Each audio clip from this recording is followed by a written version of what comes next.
A Bíblia diz em 2 Reis, capítulo 7, nos versículos de 1 a 20. Então Eliseu disse: ouçam a palavra do Senhor.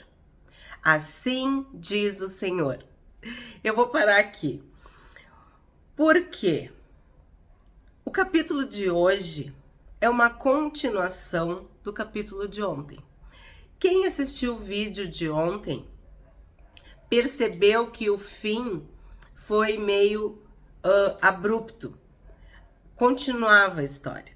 E eu quero salientar, chamar a atenção de vocês sobre isso, porque os versículos e os capítulos é uma invenção moderna.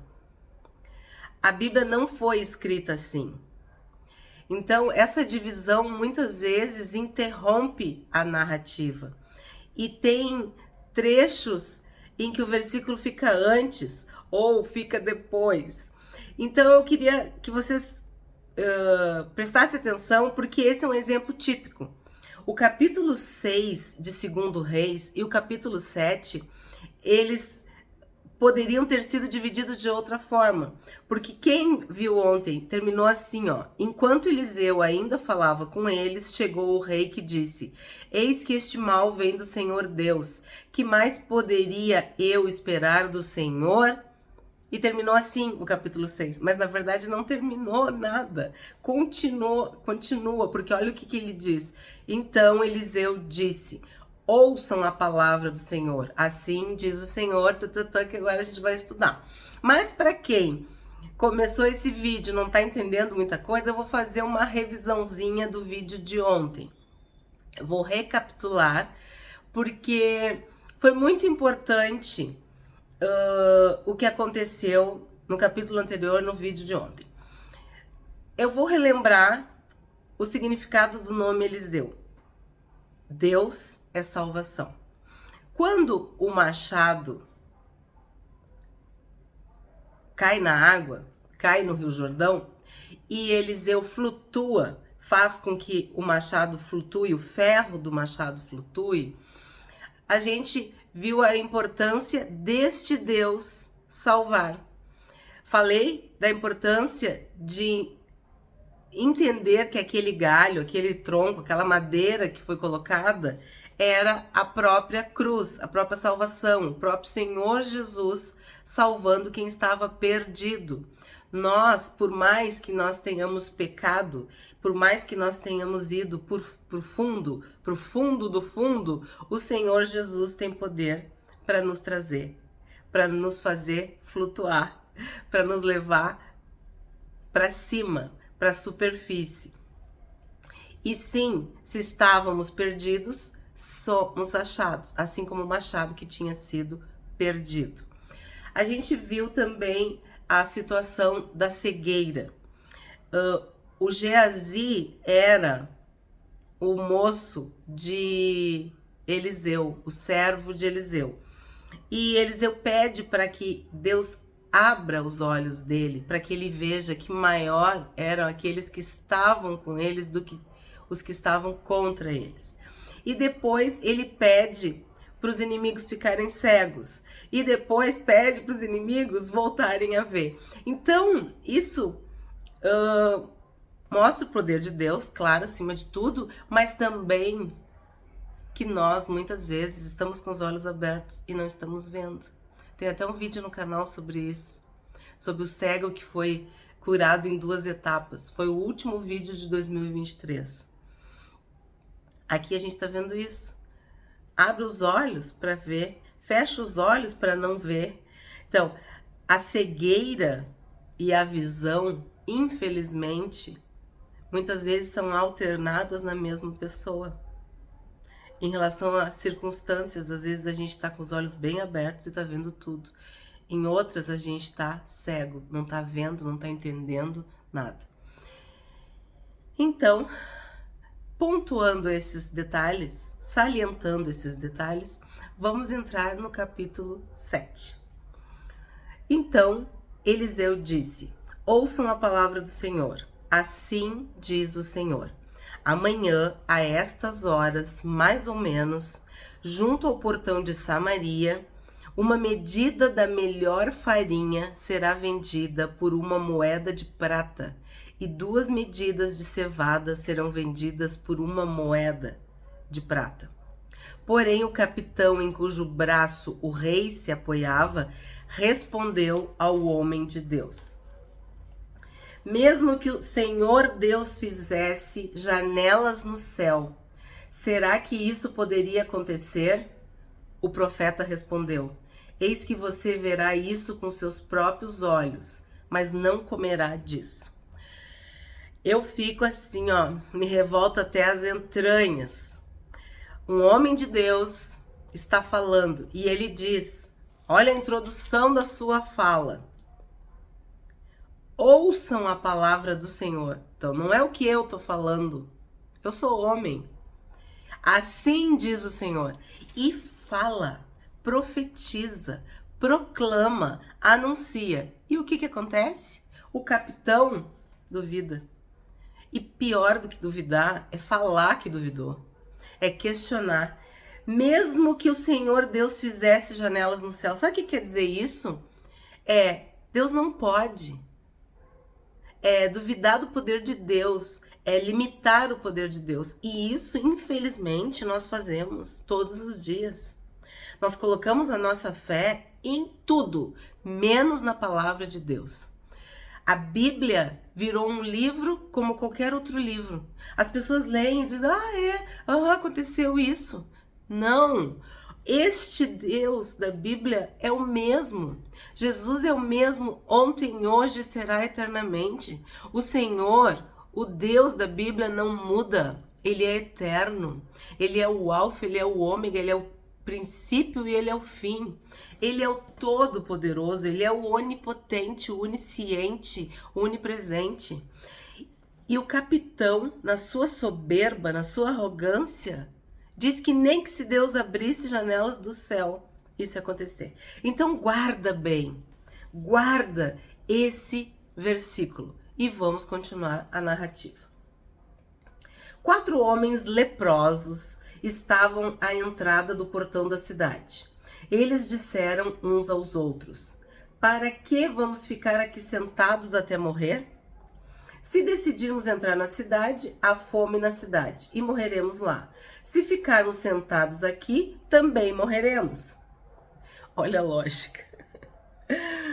Vamos então para o arraial dos sírios e nos entreguemos a eles. Se nos deixarem viver, viveremos. Se nos matarem, apenas morreremos. Sabe assim, ó, eles queriam sair lucrando de alguma forma ou queriam ter o menor prejuízo. É quando tu analisa a situação e, sabe, aquele ditado, se correr, o bicho pega, se ficar, o bicho come. Então, para eles, leprosos, temos que deixar bem claro que leprosos eram pessoas imundas, desprezadas, marginalizadas, banidas, né? E sim, passavam toda sorte de humilhação, de necessidade, de fome, enfim. E a lepra também simboliza pecado na Bíblia, tá? Mas vamos seguir. Ao anoitecer, eles se levantaram para ir até o arraial dos sírios. Quando chegaram às imediações do arraial, eis que lá não havia ninguém. Porque o Senhor tinha feito com que no arraial dos sírios se ouvisse um ruído de carros de guerra, de cavalos e o ruído de um grande exército, de maneira que disseram uns aos outros: eis que o rei de Israel contratou os reis dos heteus e os reis dos egípcios para virem contra nós. Deus é todo poderoso. Ele faz o que ele quiser e ele usa quem ele quiser. Há pessoas que temem ao inimigo, a Satanás. Satanás tem que obedecer a Deus. Toda a criação está sujeita a Deus. Ele muda uma circunstância. Ele faz o que tiver que ser feito, porque ele vela pela sua palavra para cumprir. Deus não é homem para que minta, nem filho do homem para que se arrependa.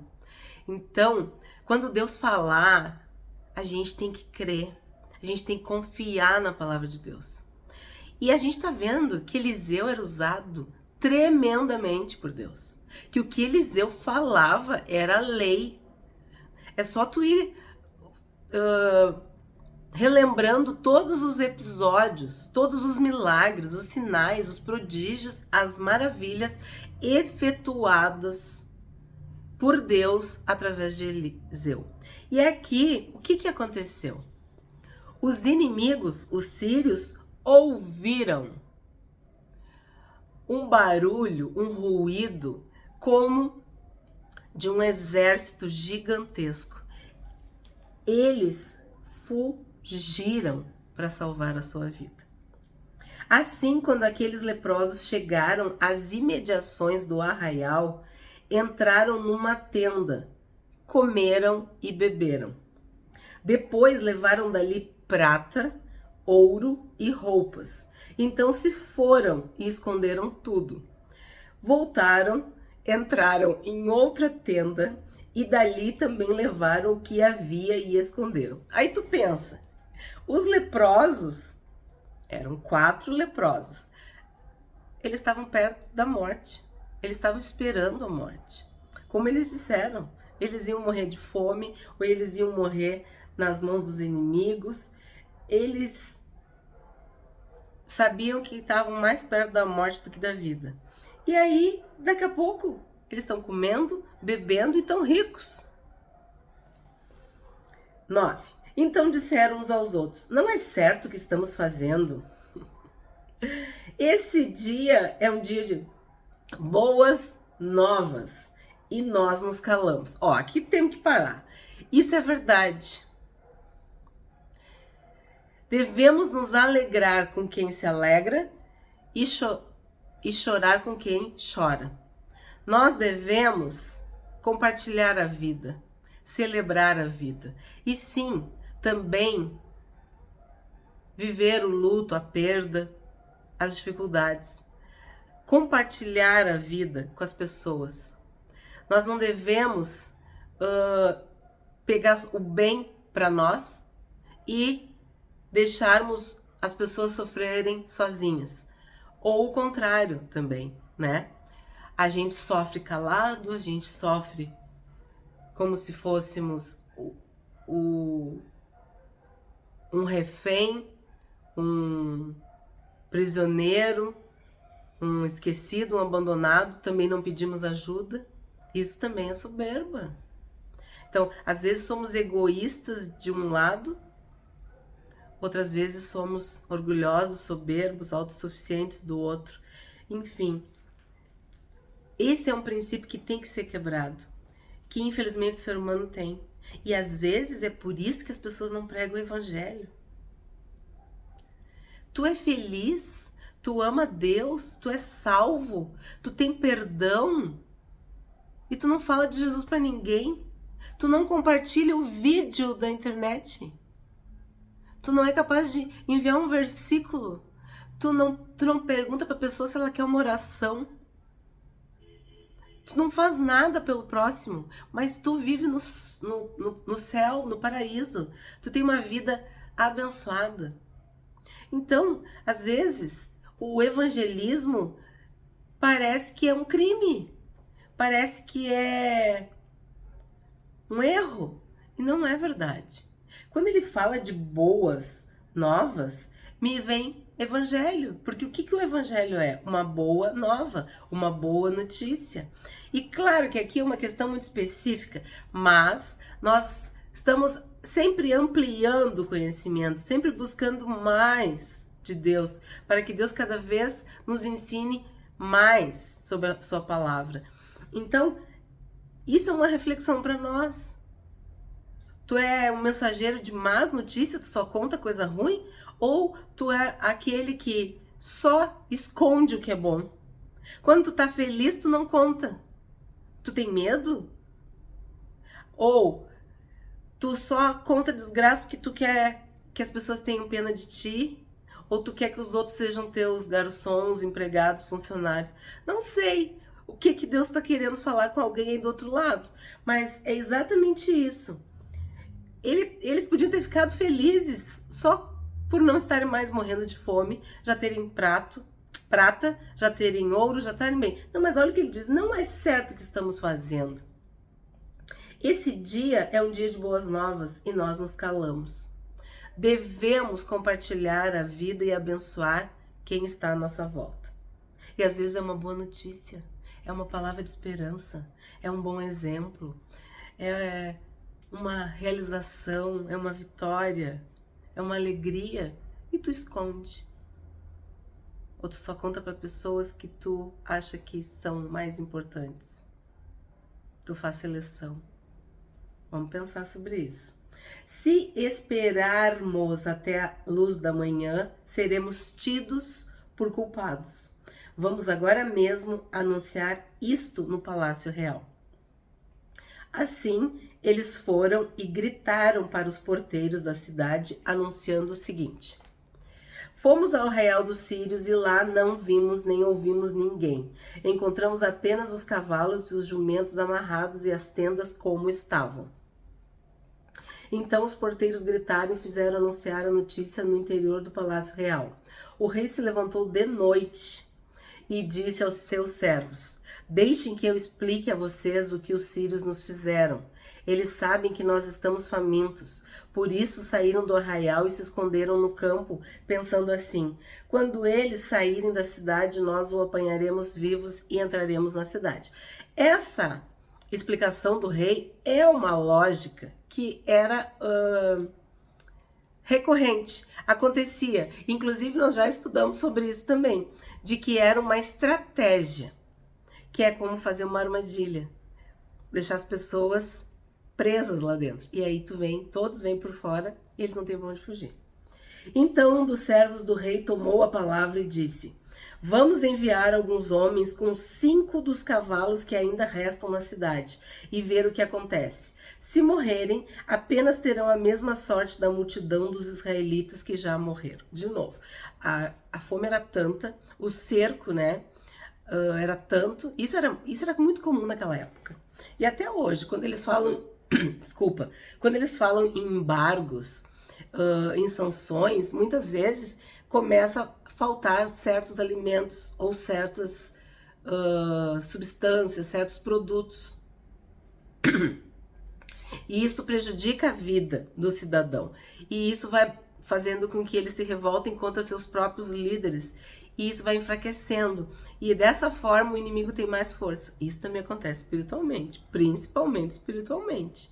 Quando nós começamos a murmurar, questionar as leis de Deus, as ordens de Deus, as direções de Deus. Quando nós começamos a achar que Deus está perdendo o controle da situação.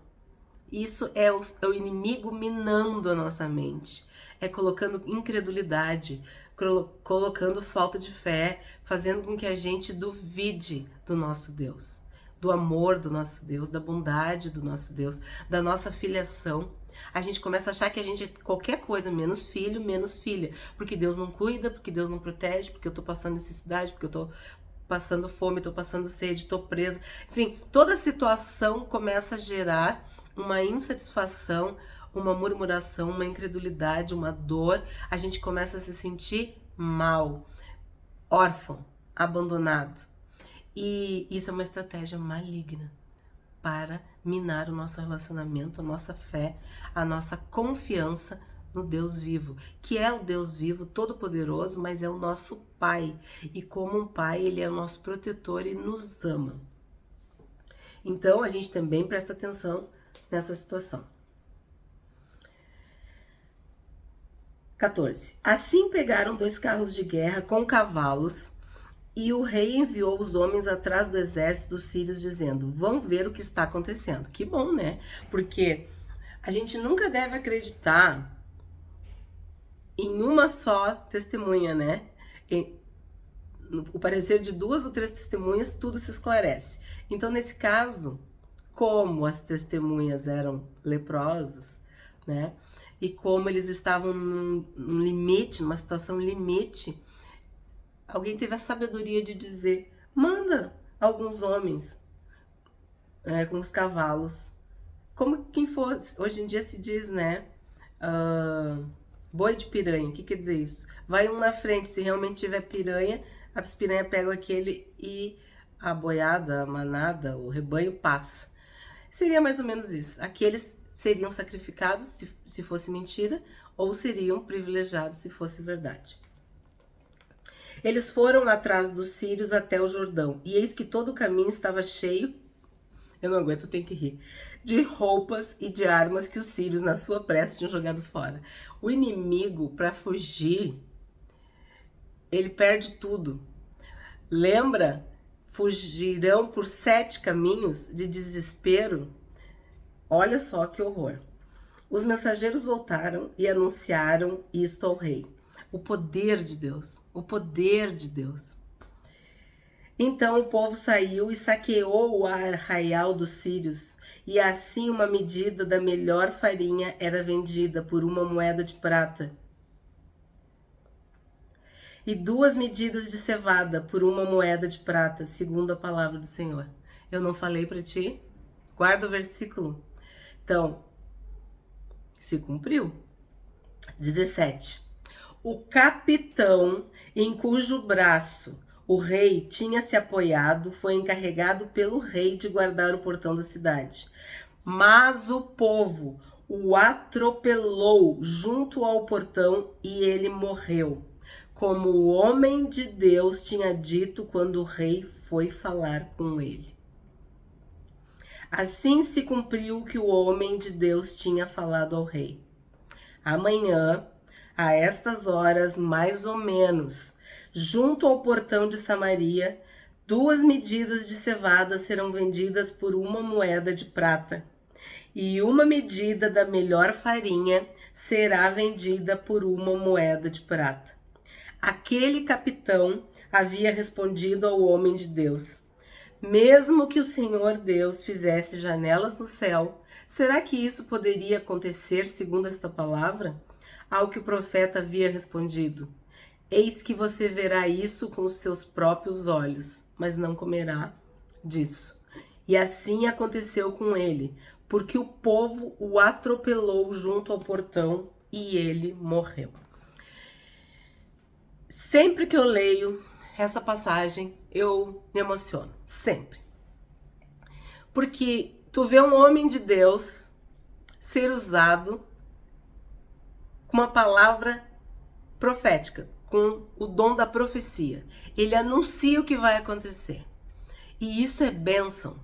É o próprio Deus dizendo que vai fazer. E um homem, um ser humano, pecador, limitado, na sua arrogância, da sua função, do seu cargo, diz que nem que Deus abrisse janelas do céu.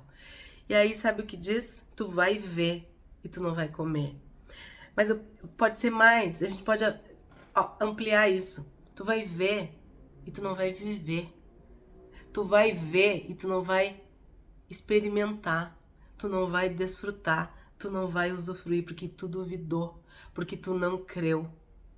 Porque o espírito de incredulidade tomou teu coração, tomou tua mente, porque tu não tem fé.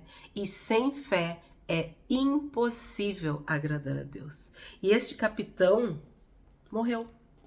Como muitos hoje em dia estão morrendo, porque duvidam que a Bíblia seja verdadeira. Porque duvidam que o Senhor Jesus é o Filho de Deus, é o Salvador. Porque duvidam que o sangue de Jesus nos perdoa de todos os pecados. Então, fica esse alerta para nós, que nós não tenhamos esses olhos incrédulos, essa mente incrédula, perversa, maligna, que duvida de Deus, que duvida da Bíblia, ou que pensa, tá, isso é uma história. Mais uma história. A Cândida vai contar mais uma história. Isso aqui é a palavra de Deus. A Bíblia diz. Quem é a Bíblia? É o próprio Deus, porque isso aqui é a expressão de Deus, é a palavra de Deus, é a vontade de Deus, são os mandamentos de Deus, é quem Deus é a verdade.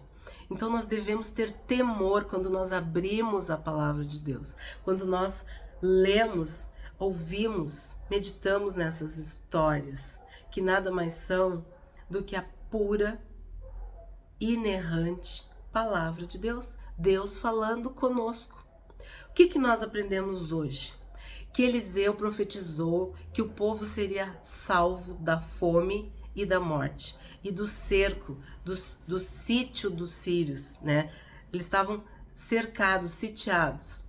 O capitão do rei duvidou, e Deus permite que os sírios ouçam ruídos de carros, de cavalos e de exércitos. Eles foram aterrorizados, atormentados e fugiram apavorados. Vocês viram, deixando as roupas, deixando os pertences, porque sim, há uma legião celestial, há anjos poderosos com espada de fogo, e o rumor, o ruído, o barulho era tão assustador que eles fugiram, amedrontados, apavorados, aterrados. Eles fogem e deixam tudo para trás. Como hoje nós temos visto pessoas em situações de guerra ou tragédias, calamidades, que simplesmente fogem para manterem suas vidas, para não morrerem. Então, os sírios fogem amedrontados e deixam tudo para trás. E esse tudo é comida, bebida e riqueza. 4 leprosos entram na cidade, comem, bebem e levam prata e ouro. Numa crise de consciência ou de bondade, eles resolvem comunicar ao rei. O capitão, que tinha duvidado da palavra de Eliseu, morre atropelado pelo povo. Falou, viu, mas não viveu. Que Deus nos livre desse coração incrédulo, dessa soberba, dessa arrogância, dessa mente que acha que é superior à mente de Deus. Que nós tenhamos esse temor, de mesmo quando a gente não entende, a gente que fique calado, que a gente peça a Deus que nos dê fé, que aumente a nossa confiança nele, para que nós não tenhamos esse coração que duvida, esse coração que mente, porque toda vez que a gente está duvidando, a gente está indo para o lado da mentira, do engano, do erro, da incredulidade, da falta de fé. Que Deus encha o nosso coração de amor, de obediência, de temor, de reverência, de respeito a Deus e a sua palavra.